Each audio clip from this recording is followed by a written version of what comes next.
Hello दोस्तों। तो आज तारीख हो गई अपनी 9 अगस्त। ठीक है। तो डेली टारगेट जो मैंने बताया उसी के हिसाब से मैं चल रहा हूँ। और अभी मैंने हिस्ट्री खत्म की है।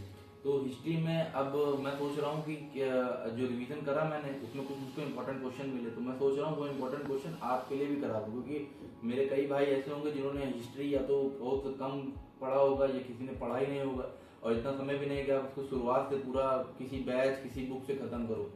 तो एक मेडिवल हिस्ट्री मैं सोच रहा हूँ कि दो दो तीन टॉपिक के आपको स्लॉट लेके चलूँ, तो उससे करा दूंगा। तो अभी मैं सोच रहा हूँ कि आपको मेडिवल हिस्ट्री का सबसे पहले दिल्ली सल्तनत है।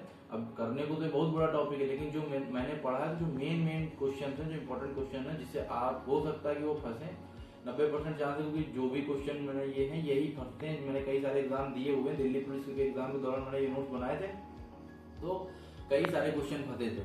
तो उसी के दौरान मैं सोच रहा हूँ आपको भी इसी से प्रैक्टिस करा दूँ। अच्छा खासा इसमें क्वेश्चनों का लेवल है और ये फंसेंगे ही फंसेंगे। तो आइए देखते हैं। तो आइए दोस्तों, जैसे कि आप मेरे नोट्स देख रहे हैं, ये शुरुआत से है पूरा मेडिवल हिस्ट्री की शुरुआत जहाँ से होती है। सबसे पहले भारत का आक्रमण, पहला अरब आक्रमण हुआ 711 में अब्दुल्ला द्वारा। तो ये आपको इतना डीप में नहीं जाना, ये कोई इंपॉर्टेंट नहीं है। अगर आपको इससे है एक क्वेश्चन बन सकता है, तो ये बन सकता है कि जो अरब थे वो किस दर्रे से आए, तो खैबर दर्रे से भारत में प्रवेश किए। और खलीफा का नाम तो वाहिद, भारत में जब आक्रमण हुआ उस तरफ उस समय जो खलीफा था वो कौन था, वाहिद था। ठीक है। इसके बाद ये इंपॉर्टेंट क्वेश्चन बन सकता है कि जब कासिम ने आक्रमण किया उस दौरान सिंध का राजा कौन था, तो दाहिर राजा था। ठीक है। इसके बाद इनकी राजधानी बन सकती है कि सिंध की राजधानी कौन थी, तो अरोर थी। ठीक है। और सिंध का पुराना नाम ब्रह्माबाद था। ठीक। इसके बाद एक इंपॉर्टेंट बुक के क्वेश्चन यहाँ से बनता है, चचनामा किसकी थी, अली अहमद की थी। ठीक है। आगे चलते हैं इसी क्रम में। तो आगे फिर इसके बाद अरब आक्रमण के बाद आता है तुर्क आक्रमण। ठीक है। तो तुर्क आक्रमण हम लोग देखते हैं। तुर्क आक्रमण में यामनी वंश गजनी वंश की शुरुआत हुई। किसने की, तो अल्पतगीन ने की, जो संस्थापक था। उसके बाद सुबक्तगीन आया, उसके बाद मोहम्मद गजनवी आया। इनका जो है कार्यकाल इनका कुछ इंपॉर्टेंट नहीं है, इसलिए महमूद गजनवी ही इनकी डायनेस्टी का एक अच्छा पहचान वाला रूलर था। तो उसके बारे में ही हमको जानने और सीखने को मिलता है। सीखने को तो क्या, उनकी जानकारी, इनके में इन्होंने ऐसा कोई काम नहीं किया कि आदमी सीखे उससे।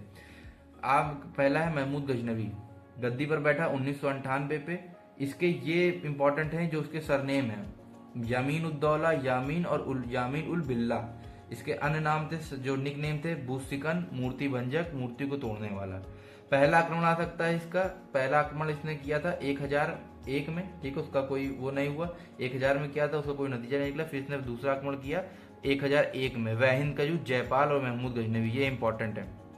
इसके बाद क्या है, इसके बाद है इंपॉर्टेंट इसका ये आ सकता है कि इसके दौरान एक खोखरों का युद्ध हुआ, जो अंतिम आक्रमण था 1027। ये भी इसका इंपॉर्टेंट है। एक ये भी बहुत इंपॉर्टेंट क्वेश्चन इससे बन सकता है कि 1025 में सोमनाथ मंदिर में गुजरात में इसने आक्रमण किया। इस समय शासक कौन था, भीम प्रथम चालुक्य वंश का था। तो ये आ सकता है क्योंकि बहुत इंपॉर्टेंट इवेंट है हिस्ट्री का, सोमनाथ मंदिर को इसने डिस्ट्रॉय किया था। तो ये यहाँ से क्वेश्चन बन सकता है। ठीक है। कि उस दौरान चालुक्य वंश का जो शासक था वो कौन था। ठीक है। तो और अंतिम आक्रमण का 1027 में हुआ खोखरों के विरुद्ध, और 1030 में इसकी मृत्यु हो गई। समकालीन लेखक अल बरूनी है, मेन है, इसको आप कर लीजिए। किताब उल हिंद इसका नाम था। ठीक है। इसके बाद मोहम्मद गजनवी हो गए। तो अब देखते हैं शुरुआत से एक बार और देखते हैं मोहम्मद गजनवी के जो इंपॉर्टेंट क्वेश्चन बनने वाले हैं। ये है सबसे पहला इंपॉर्टेंट क्वेश्चन है कि पहला आक्रमण इसने भारत में कब किया, तो 1000 में किया।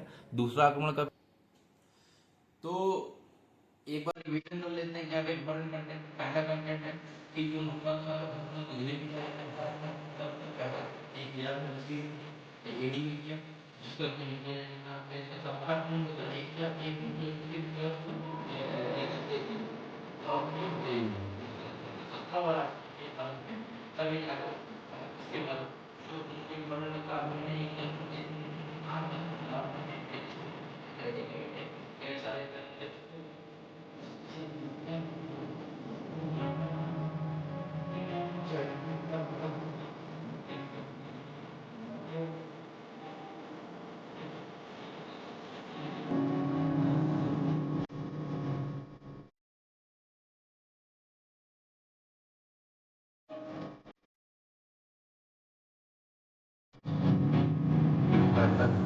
काम कैसा इसने अपने भाई के से अपना सेटिंग कर ली है। गौरी का भारत में पहला आक्रमण कब हुआ? तो तारामती जाति पे 1177 में हुआ। इसके बाद भीम द्वितीय चालक वंश का शासन था जिसने 1177 में गुजरात आपको याद है गुजरात का जब हुआ तो उसमें भीम, ठीक है, गुजरात का जब आक्रमण हुआ तो 1125 में, सॉरी 1025 में गुजरात में जो सोमनाथ मंदिर है वहाँ पर तो भीम प्रथम था चालुक्य वंश, और जब इसने युद्ध किया 1178 में तब गुजरात का जो राजा था वो चालुक्य भीम द्वितीय था चालुक्य वंश का। तो इसके बाद अब हम देखते हैं कि इनकी राजधानी क्या थी। गुजरात में चालुक्य वंश के संस्थापक मूलराज प्रथम थे, राजधानी इनकी अहिलवाड़ थी। ठीक है, इसके बाद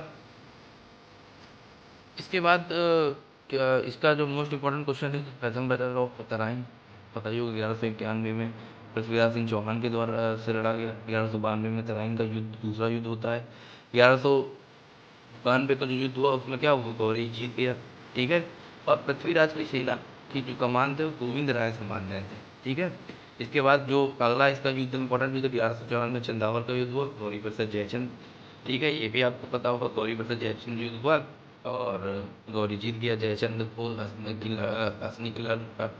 ठीक है, इसके बाद जो तो इसके बाद इंपॉर्टेंट क्वेश्चन है कि मोइनुद्दीन चिश्ती, जो कि हम अमीर खुसरो के गुरु थे, ये इनके शासनकाल में अब भारत आता है। ठीक है, और मोहम्मद गोरी चंदावर का युद्ध के बाद लक्ष्मी नंदी के तब बाद एक तब हिमाचल भाई लक्ष्मी पूरा होता है तब पता भी होता है कि जो दैनिक भक्ति थी उनको सैलरी ना देके क्या किया जाता, जमीन दे दी जाती है। जमीन का ये होता है कि आप ठीक है, गैस नहीं है। इसके बाद आता है इसके इसके बाद ये आता है कि जो भारत में क्या पता किसी बात की कितनी मिल सकती है। ठीक है, इसके बाद इंपॉर्टेंट क्वेश्चन जहाँ तक हो सकता है कि गौरी के दास कौन थे, तो जंतुमत बादशाह और ऐबक और बख्तियार खिलजी, वही बख्तियार थे मतलब इस साले को बैक किया था तोड़ दिया। और गौरी के समय विद्वान थे फरुद्दीन राजी नाकामी। ठीक है, बख्तियार खिलजी के द्वारा नष्ट किए गए विस्तार नंदर ये सब। ठीक है, ऐबक गौरी का जो एक गुलाम था, इसने यही क्या करता है, दिल्ली सल्तनत में गुलाम डायनेस्टी, गुलाम वंश का संस्थापक तो भाई यही है। और दिल्ली सल्तनत में 5 वंश टोटल होते हैं, गुलाम वंश, खिलजी वंश, तुगलक वंश, सैयद वंश और लोधी वंश। ठीक है, तो सबसे पहला वंश गुलाम वंश है, आप जानते ही। सबसे कम कार्यकाल वाला खिलजी वंश है, सबसे लंबा कार्यकाल वाला तुगलक, तो सबसे आखिरी लोधी वंश। गुलाम वंश में सबसे इंपॉर्टेंट है कुतुबुद्दीन ऐबक। कुतुबुद्दीन ऐबक इसका क्या है, संस्थापक है। राजधानी इसने लाहौर की थी। ठीक है, मिर्जा जिसको खरीदा गया था, अमीर खुसरो पद दिया गया। ठीक है, इसके बाद ऐबक के द्वारा जो मतलब मेन जो बनवाए गए, जो आर्किटेक्चर बनवाया गया वो फेमस है। एक कुतुब इस्लाम मस्जिद है। ठीक है, दूसरा आपको पता ही है मुस्लिम कुतुब मीनार, इसने निर्माण चालू कराया, 2.5 दिन का झुग्गा बनवाया। ठीक है, ये इसके बाद जो इम्पोर्टेंट रूलर इसकी डायनेस्टी की ज़्यादा कोई नहीं था। इसके बाद इसकी जो अगला होता है बलबन आता है। ठीक है, बलबन के अमीर जो मेन इम्पोर्टेंट पॉइंट है वो क्या है, इसने लॉ एवं रक्त की नीति चालू की, तुर्क के चहलगामी का अंत किया, सिजदा सिजदा फातू छुपा नौरा बंद किया, सिजदा बाबू का इसने चालू किया। ठीक है, इसके बाद सीधा पाबलो चालू किया, इसने लॉ और रक्त की नीति से चालू की। और इसी ने क्या किया, फरीद मुंगली तो दीवाने अर्ज, फरीद मुंगली क्या था, गुर्जर विभाग का, और दीवाने अर्ज क्या था, खंडे विभाग का। इसके बाद क्या है, बलबन के समय 1269-1250 में मंगोलिया, ठीक है, 1269 में बंगाल के विद्रोह खाने के, और बंगाल के विद्रोह में गया हुआ था बलबन। वापसी लौटते समय क्या तो ऐसे ही लगते। इसके बाद खिलजी वंश का चालू होता है। खिलजी वंश का जैसे आपको पता है कि जलालुद्दीन खिलजी ने चालू किया था। जलालुद्दीन खिलजी के दरबारी कभी आपके थे अमीर खुसरो, जिनको पहेलियों का जनक कहा जाता है। इसके बाद अलाउद्दीन खिलजी आता है, ये मोस्ट इंपॉर्टेंट है। अलाउद्दीन खिलजी से क्वेश्चन बन सकते हैं कि इसके पहले 4 सेनापति थे, उलूग खां, जफर खां, नुसरत खां और मलिक काफूर। ठीक है, इसके बाद इसका इंपॉर्टेंट क्वेश्चन है कि रणथंभौर अभियान कब किया इसने, 1301 में किया। चित्तौड़गढ़ अभियान कब किया, 1303 में किया। मालवा का अभियान 1305 में किया। ये इसलिए इंपॉर्टेंट है क्योंकि चित्तौड़गढ़ अभियान इसलिए कि राजा रतन सिंह एक फेमस पर्सनैलिटी थे।